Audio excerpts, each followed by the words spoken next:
भगवान और गुरु से सब पूछा जा सकता है। भागवत में परीक्षित ने एक जगह पर तो शुकदेव जी को क्या बोला पता है? कहता है कि पाप भी हो गए हों और नरक में भी नहीं जाना हो तो कोई रास्ता है? अब आपको यह पूछा जाए तो आप क्या जवाब दोगे? There is no way. और आपको पता है शुकदेव जी महाराज ने कहा no when there is will, तेरी इच्छा है तो रास्ते हैं। और शुकदेव जी महाराज ने उसको एक नहीं दो दो रास्ते बताए हैं।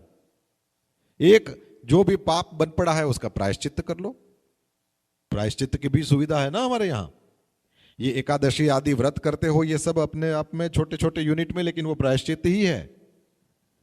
प्रायश्चित्त करने वाले का कोई पाप नहीं रहता।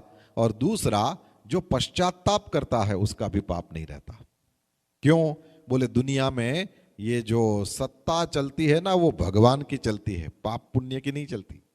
नहीं तो जैसा कर्म करो भोग लो, बात खत्म। इसमें भगवान की जरूरत, वो कॉन्सेप्ट ही निकल जाएगा। नहीं, कोई है जो माफ कर सकता है।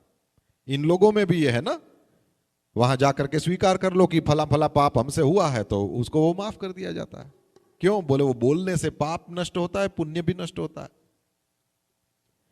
पश्चाताप करने से समस्त पाप का विनाश, या फिर प्रायश्चित्त करने से भी। तो शुकदेव जी महाराज ने दो रास्ता दिखाया है। पाप बन भी पड़ा है, नरक में भी नहीं जाना है, रास्ते हैं, एक नहीं दो हैं।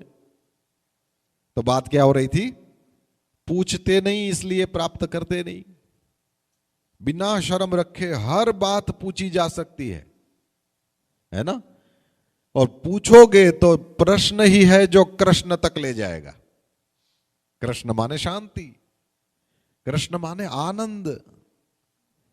अरे सोचो तो सही, इस सनातन वैदिक धर्म को चालू करने वाला कोई है ही नहीं, भगवान से ही शुरू हुआ है।